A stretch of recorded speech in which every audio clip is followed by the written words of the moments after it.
kenyataannya yang disebut sebagai wali yang gila atau wali majdub tadi adalah memang betul-betul gila, akalnya nggak ada, bukan karena dia fokus ibadah. Terbukti orang ini terkadang dibawa kemana-mana untuk bisa menarik jamaah, lalu mengumpulkan kantong-kantong infak atau donasi, dan duitnya banyak orang itu karena dia laris. Open Mic ANB. Ustadz, di masyarakat itu ada satu istilah yang mungkin sampai sekarang masih rame, yaitu terkait dengan wali. Jadi obrolan-obrolan bahwa ini wali itu cukup sering juga muncul. Nah sebenarnya Ustadz, kalau bagi kita nih orang awam gitu ya, ingin tahu gitu ya, kapan orang disebut wali atau tidak wali itu sebenarnya apa standarnya Ustadz? Ada nggak kayak penjelasan dari Rasul atau para sahabat yang menyebutkan, oh orang itu disebut wali kalau terpenuhi standar ini, standar ini, standar ini. Ada nggak dalam Islam Ustaz mengenai hal ini?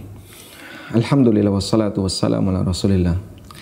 Kita berawal dari titik paling dasar dulu ya. Ada nggak sih wali Allah itu? Apakah manusia bisa jadi wali Allah? Jawabannya, wali Allah itu ada. Dan manusia bisa menjadi wali Allah. Dan saya mengakui wali Allah itu ada. Demikian pula para ulama ahlu sunnah dalam kitab-kitab mereka yang kita pelajari juga mencantumkan pembahasan tentang wali Allah. Sebagaimana ada wali Allah, demikian pula ada wali setan. Selanjutnya, mengenai klaim jadi wali. Kita bisa sebut ini klaim yang berbahaya. Saya sebut berbahaya karena ini bisa menciptakan suasana ketertarikan masyarakat untuk bergantung kepada orang tersebut.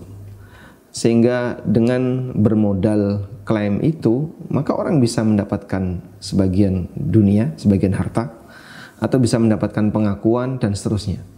Maka klaim semacam ini tidak boleh dinyatakan secara sembarangan. Lalu seperti apa standar manusia itu bisa disebut sebagai wali Allah? Sebenarnya sudah Allah sebutkan di surat Yunus. Allah Subhanahu wa taala berfirman, "Ala inna awliya Allahi la khaufun 'alaihim wa lahum yahzanun alladzina amanu wa kanu yattaqun." Ketahuilah sesungguhnya para wali Allah adalah orang yang dia mendapatkan jaminan la khaufun 'alaihim wa lahum yahzanun. Tidak ada rasa takut dan tidak ada rasa sedih. Artinya dia mendapatkan jaminan bahagia di dunia maupun di akhirat. Alladzina amanu wa kanu yattaqun. Lalu Allah memberikan definisi siapakah mereka? Mereka adalah orang yang beriman dan bertakwa kepada Allah. Maka wali Allah berdasarkan ayat ini adalah orang yang memenuhi dua standar, beriman dan bertakwa kepada Allah. Itu standar yang sangat jelas dalam Al-Quran. Maka kalau ada standar-standar yang lainnya tidak bisa kita terima. Karena kita akan menyebut wali itu maksudnya adalah wali Allah.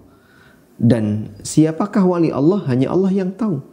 Ketika Allah memberitahu, wali Allah ada yang seperti ini, wali Allah adalah orang yang kayak gini, maka itulah standar yang kita gunakan. Ketika Allah menyatakan alladzina amanu wa kanu yattaqun, wali Allah itu adalah orang yang beriman dan bertakwa kepada Allah, maka standar itulah yang kita pakai. Sehingga kalau kita ditanya siapa wali Allah, ya jawaban kita, wali Allah adalah orang yang beriman dan bertakwa kepada Allah. Saat kita sebagai manusia biasa, bisa nggak kita menilai gitu ya, atau kita menentukan, atau mungkin dengan lebih spesifik gitu ya, memberikan stempel atau vonis, oh si A itu wali, oh si B itu wali, oh yang ini bukan wali, ini orang biasa. Walaupun mungkin ya dia tahu ini orang beriman, ini orang juga melakukan ketaatan, tapi secara level, kualitas dan yang lain ya masih jauh lah. Kalau yang ini tuh udah tinggi gitu. Nah kita sebagai manusia bisa nggak Ustaz menilai lah minimal, sehingga kita bisa nih di masyarakat, oh beliau ini wali, oh yang ini bukan wali. Kira-kira berhak nggak atau bisa nggak Ustaz? Menilai orang lain itu kurang lebih sebagaimana kita menilai diri kita ya. Kalau menilai diri kita, mungkin kita bisa lebih ngerti karena kita tahu apa yang kita lakukan secara lahiriah dan apa yang kita lakukan ketika tidak bersama dengan orang lain. Sehingga saya bisa menilai diri saya melakukan apa di saat bersama orang lain dan saya melakukan apa di saat saya sedang sendirian tidak bersama dengan orang lain. Maka kita bisa ngukur kira-kira kamu ini orang soleh atau tidak, orang baik atau tidak. Itu kita menilai diri kita sendiri. Ketika kita mau menilai orang lain, saat kita menilai orang lain, berarti kan kita perlu melihat secara utuh perbuatan orang itu. Wah, nggak bisa Pak, ada bagian yang kita tidak tahu. Bahkan banyak yang kita nggak tahu. Nah, ketika kita tidak tahu dalam jumlah banyak tadi, berarti menilai secara utuh akan ada banyak yang keliru di situ. Karena ada bagian yang kita nggak tahu. Maka yang bisa kita nilai hanya lahiriahnya saja. Kalau utuhnya kita nggak tahu. Tapi bagian lahiriahnya saja, dan itu hanya sebagian kecil. Sebab yang lain kita nggak tahu.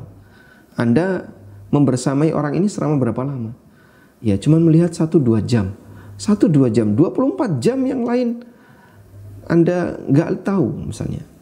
Cuman lihat 2 jam, 22 jam kita nggak tahu. 22 jam dia ada di mana kan kita nggak tahu.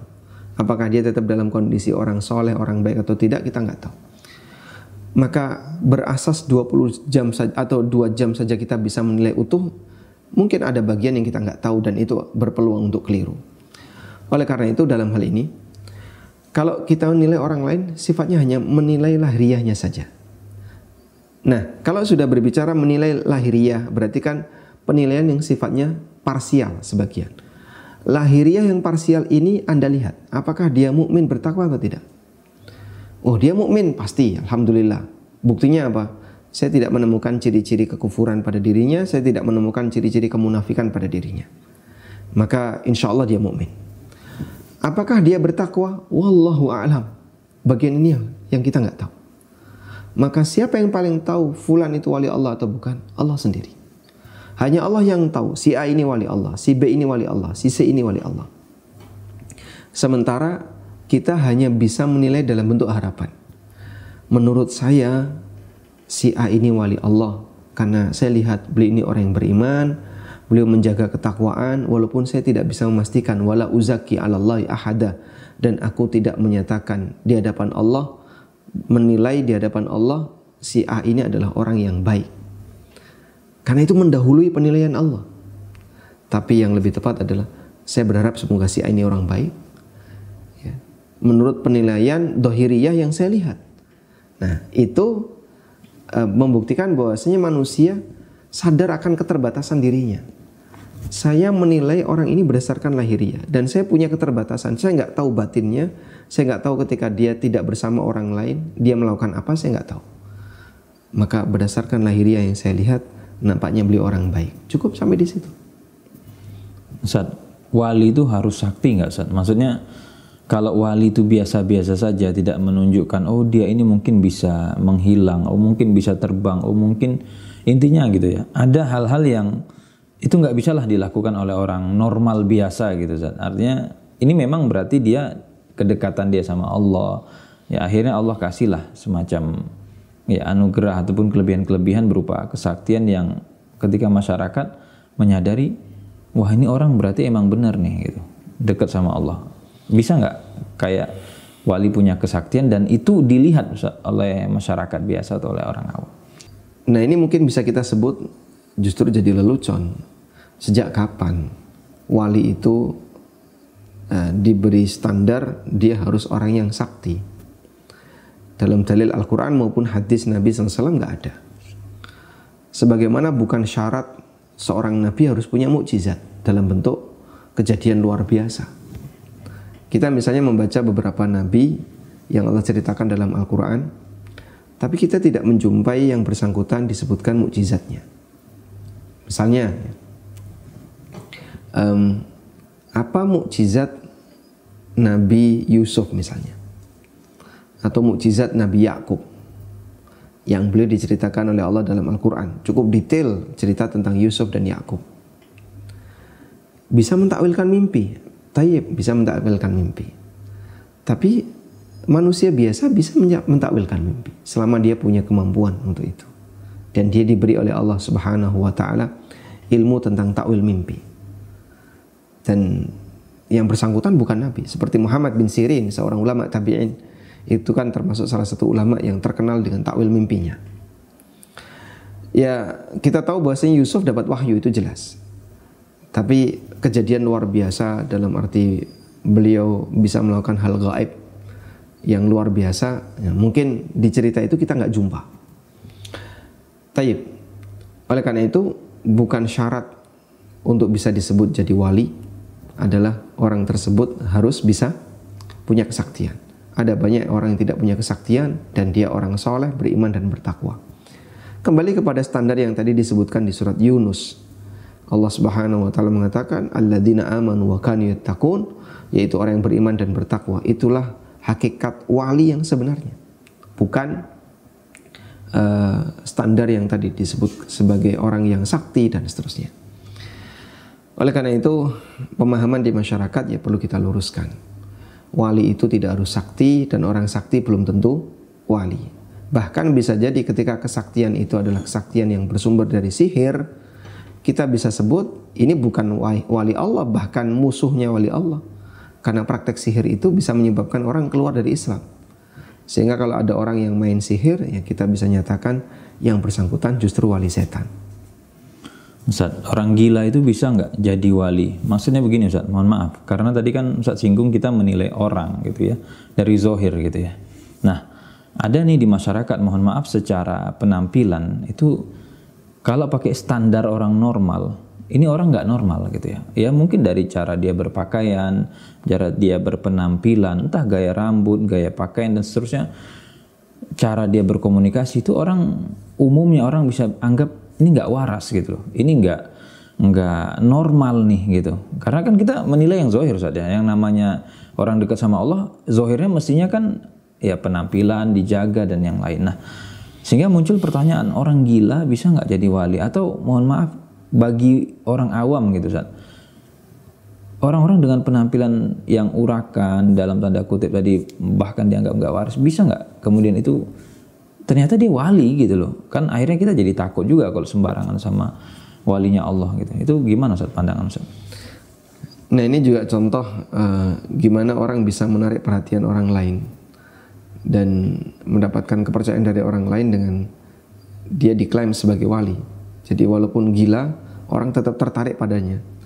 Karena standar pendidikan masyarakat kita masih terlalu terpercaya dengan aneka mitos misalnya atau khurafat, dan perlu edukasi yang semacam ini. Kalau kita kembali kepada standar beriman dan bertakwa. Bertakwa itu kan karena amal.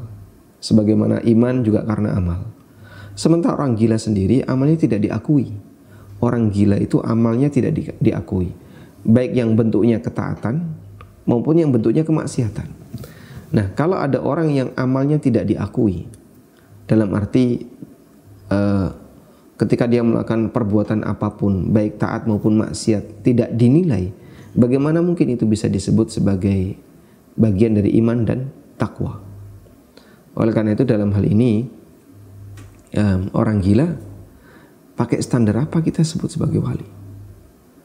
Kalau misalnya ada orang yang terlalu banyak beribadah kepada Allah sampai meninggalkan dunia, sehingga dia sama sekali tidak bersentuhan dengan dunia, tapi dia waras secara akal, cuman dia meninggalkan dunia. Mungkin ada orang yang mengatakan, wah gila ya orang ini. Gila maksudnya adalah sampai dia meninggalkan seluruh dunia. Mungkin dari ungkapan itulah muncul bahwa ada wali yang gila, tapi dia meninggalkan dunia karena fokus ibadah, karena fokus melakukan ketaatan sampai lupa segalanya. Nah orang kayak gini nggak mungkin sampai kemudian menghadiri undangan terus dibayar karena pesertanya banyak yang ngalap berkah, kemudian airnya dijual. Dia sendiri saja sudah meninggalkan dunia, apalagi dimanfaatkan panitia untuk menarik dana dari masyarakat. Maka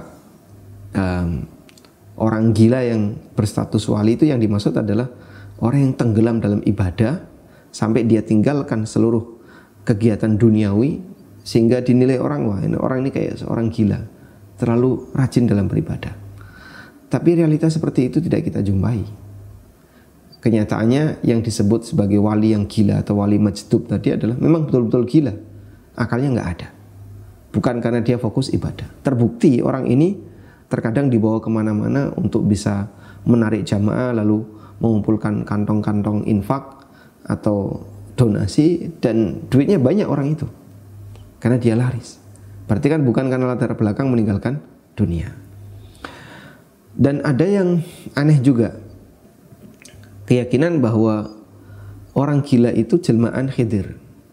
Nah ini lebih parah lagi saya kira, karena dia menganggap bahwa dalam hidup ini ada reinkarnasi, dan Nabi itu bisa mengalami reinkarnasi dengan menjelma menjadi orang gila. Karena dia meyakini Nabi Khidir itu belum mati, tapi bisa berpindah dari satu jasad ke jasad yang lain. Dan katanya orang gila itu bisa saja, wow, dia bisa jadi Nabi Khidir gitu. Nah ini kan ngawur pernyataan kayak gini.